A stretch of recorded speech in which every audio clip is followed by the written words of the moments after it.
Good morning, everyone. This is Ramajan with What is Social Media Today, teaching you how to win the game of social media.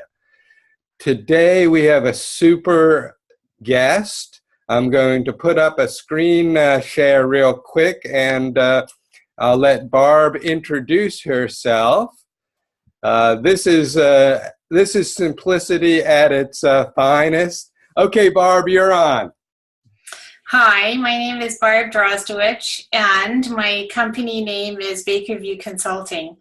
I'm a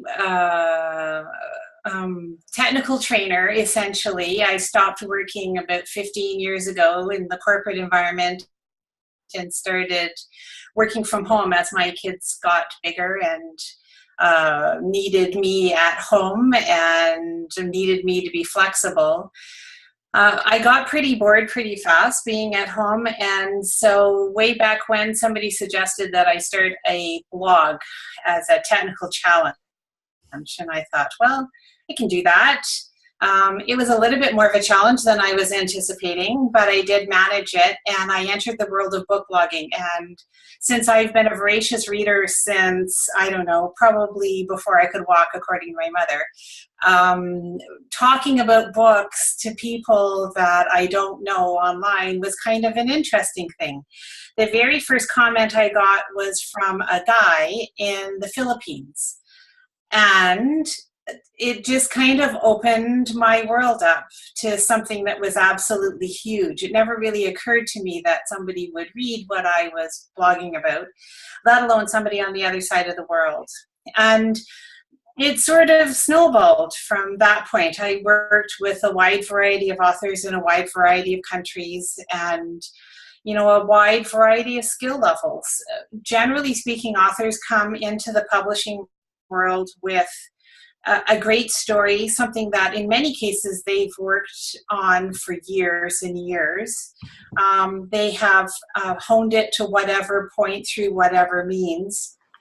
And they just sort of, it's like presenting a baby to the world, and they want everybody to think that baby is beautiful. What they aren't really prepared for is what publishing in 2017 looks like. It's not the publishing world of their parents. It's not the publishing world of when they were a child. It's rapidly changing. So most of them are not particularly prepared for the idea of finding readers, communicating with an audience.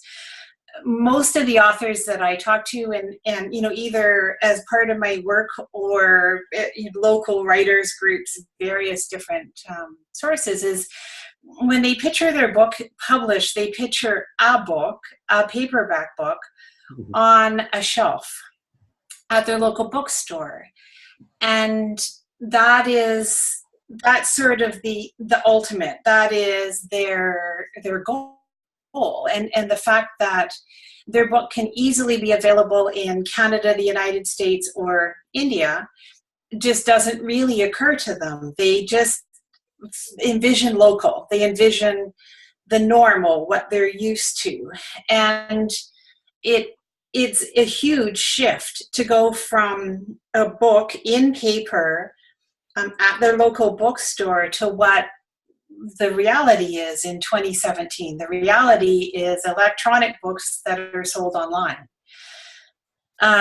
So since you're no longer talking about a book on a bookshelf, in a bookstore, you need to find a way of talking to the readers that doesn't involve being in person,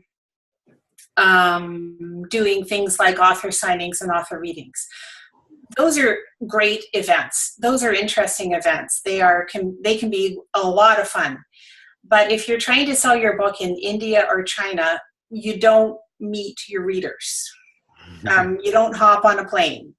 So because I have a bent in technology, what I started doing is trying to find ways of taking these concepts and simplifying them, not demeaning people, not making fun of their lack of understanding of certain subjects. I can't write dialogue to save my life. And so I'm certainly not somebody that is going to point fingers and say, I'm smarter than you. I just have things that I'm more comfortable with than people that write dialogue for a living. And I started, honestly, attacking one subject at a time. The very first book that I published was The Author's Guide to Working with Book Bloggers. Because as starting out in book blogging, I was seeing the same things over and over and over again, the same misunderstandings.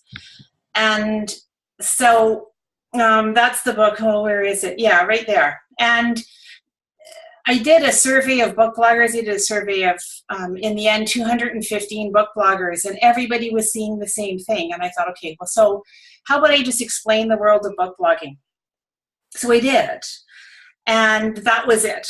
I was not doing any more. That was hugely traumatic, creating a book, and I wasn't going to do it anymore. And that, yeah, the never say never thing, right? And so then I got a lot of questions on what is Twitter, what is Facebook, what am I supposed to be doing on Facebook, what is a blog, why do I need a website versus a blog? And those sorts of things. And on a very basic level, trying to figure out why you would invest money in certain things. And then once you invest money in them, what the heck you do with them, right? Rather than them looking lovely, what do you do with them? How do you use them? And so gradually things sort of moved along. And every time I wrote a book, I said, that's it. I'm not doing it anymore. I'm done. I'm not writing more books. And so we have 15 and we have 2 in edit. So by, January, the end of January or something, we'll have 17. And it's just, clearly getting a bit out of hand. But one of the things that I like doing, honestly, is taking a subject and breaking it down into manageable bits that people of any level can understand. So I may start at a very beginner level using technical terms like thingy and the red button or the green button. But I do write at such a level that people of sort of like the beginner to the intermediate level can understand. I'm not really interested in attempting the advanced level. To me, it's more important that people starting from the I have a book and what the heck do I do now stage get going. That, to me, it's much more, it gives me much more pleasure to get those people going than to deal with the esoteric conversations about KDP ranking and stuff like that. I mean, like, I can talk about that at, any time of the day. However, that doesn't get people started. And to me, I want people to get started. And then, once you have amassed a certain amount of knowledge, then you can move on naturally to a certain extent from that point. But I want to dispel all of the fake news, if we want to use that term, and give people researched information that is accurate and is not based on somebody's wild hair idea about something that Amazon does when there is actually no real proof. So yeah, anyways, we've attacked the area of book bloggers. We've attacked the author platform or online presence. I like the word online presence. It's a little bit less intimidating. Book promotion. So I've got a book that rips down book blog tours and book promotion companies. Those are 2 subjects. Again, a lot of misinformation, and people don't really understand what is a success? What am I looking for in a company? What am I supposed to be doing with this? Then I moved on to blogging, because blogging is my first love. I will always consider myself a book blogger.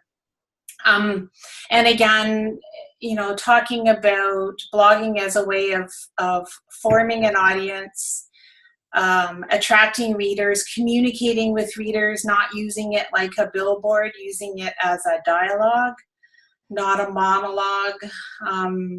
And then bringing the science in. So, how do people read electronic media? Bring some of that information in and create something a little bit more well-rounded. And then once I was done with that, then I went on to Goodreads. I've tried to explain Goodreads a couple of times. The first book that I wrote about Goodreads had 250 colored graphics in it. And the very first review on Amazon, I know, I'm like, ugh. Yeah, it took me 27 hours to format it. And the very first comment I got on Goodreads or on Amazon, the first review was, I can't see the screenshots on my phone. Right. And I thought, oh, why the heck are you going to look at screenshots on your phone? Like, of course you can't read these on your phone. So anyways, the latest iteration of Goodreads is a combination of a free course and a book, because different people learn different ways.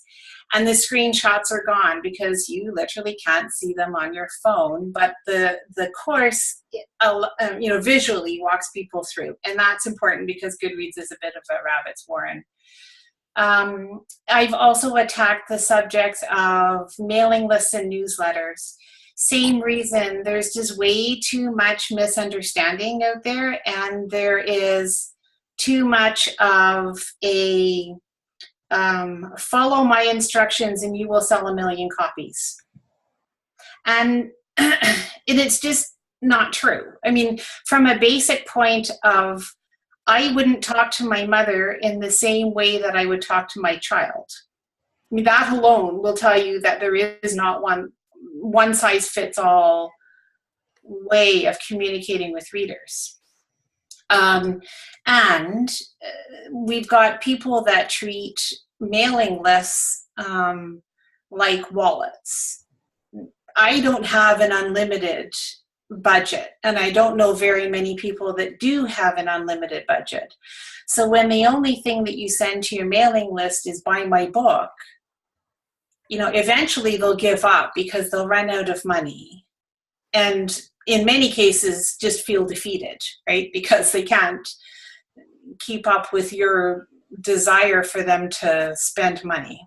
So, and again, it's bringing in information from various different points of view. So what do the various experts say? What do people that operate a successful newsletter, what do they do? What are their thoughts about it? What makes them successful? Is it literally sending out an email every day? I don't think so. I mean, most of the experts, or most of the skilled people, let's say, don't do that. It's not buy my book every single day or buy my friend's books every single day, because you run out of money, don't have that ability. So, bring in information from a wide variety of sources and see how we can take this information and apply it to your particular audience. So if you write YA, how are you going to talk to your YA audience? And honestly, what is a YA audience? Is it children or is it adults? Are you talking to the parents that are buying the book, or are you talking to the kids that read it? Do you write women's fiction? Are you talking to mature women with families and lives and other things that keep them busy? Are you talking to retirees? Define your audience and find your audience and speak to your audience. And those are the types of things that I like doing. I like, breaking things down. I like, dispelling the myths, trying to convince people that there really isn't an easy button. There is a hard work button, but that the hard work really does pay off after a while. People really, if you write a good story, people will track with you. They need to find out about you, but they then need to they will track with you. And especially if you treat them like you would want to be treated yourself. So Now that I've talked, how long have I talked for? A long time. You've done very well, Barb. Give us your name one more time and your website. I'm going to stop the recording, and then we're going to get to the meat of this, okay? Okay, so my name is Barb Drozdowicz. I married into that name, and my business is bakerviewconsulting.com. So all of my books are visible on my website, as well as on all of the various online retailers, Amazon and Kobo and iTunes and Barnes and Noble and all of the other iterations. So there you go. Thank you very much, Barb. This has been What is Social Media Today? Teaching you how to win the game of social media. I'm Ramajan, and we'll be back again.